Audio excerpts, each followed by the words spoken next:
woody wood, backyard do it yourself, having a bit of fun.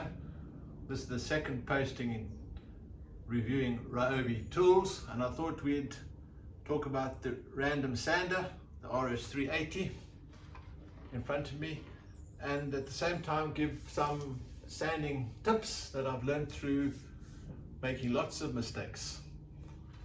Yes, I'm in a pair of shorts. It's about 32 degrees here in the garage. So if I appear to sweat, it's not nervousness from doing the video and chasing the flies away, it's purely from the heat. Let's have a look. Very comfortable. Nice handles to hold down on, and I'll talk about in a moment how not to use those. When you're sanding, a little dust bag, because it does make a lot of dust. Very easy to replace the pads and the sanding disc.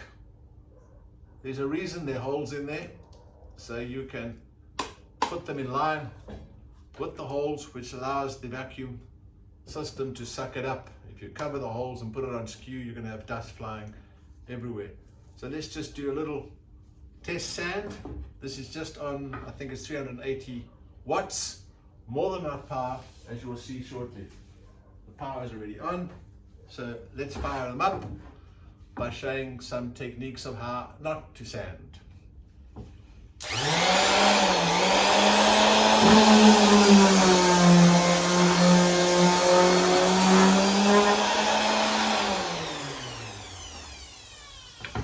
That's the first one. You don't need excessive pressure on it to sand. You just need to start it up and move very gently. Let me demonstrate.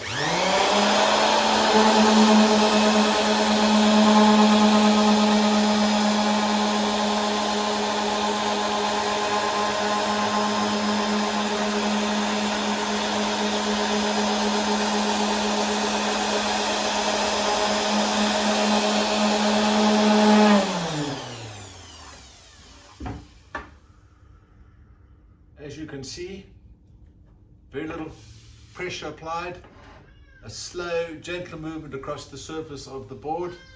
You can't feel it from here, but that is incredibly smooth like glass. This is 180 grit on it. Don't do this.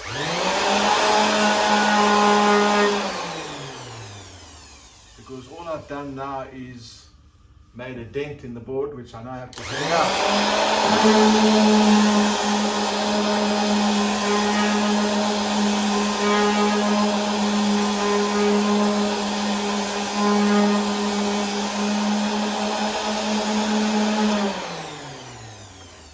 Notice again, very little pressure.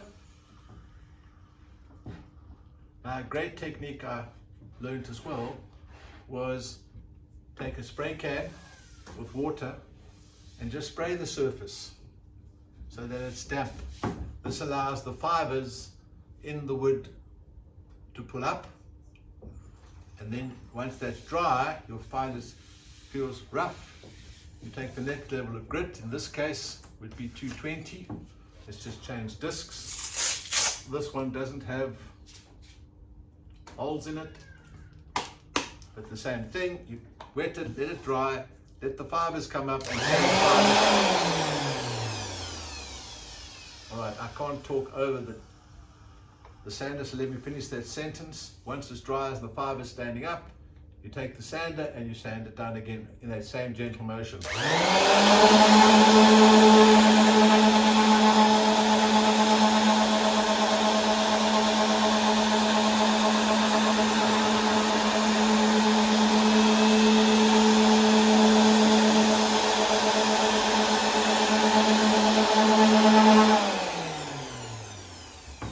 Once again, you would be smooth. The other point you should take into consideration when sanding down a glued up board such as this, which is walnut and beech, is to allow the glue to dry thoroughly. Let it cure, because otherwise if you sand too early, the moisture in the glue in the joints is still there and you'll find the glue pops up after you've sanded. So wait till it's thoroughly dry, there's no moisture left on the board, and then sand it to get the smooth finish that you're looking for. My overall rating of this particular Ryobi Random Sander RS 380 is 10 out of 10. It does the job absolutely adequately. It doesn't need to be an expensive piece of tool that's in your workshop. It's very easy to use. It's not hard work to sand.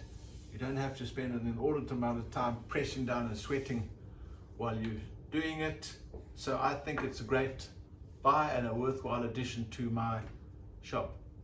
I really appreciate if you gave some comments, suggestions, anything you point out that I'm doing incorrectly, and you can advise me accordingly.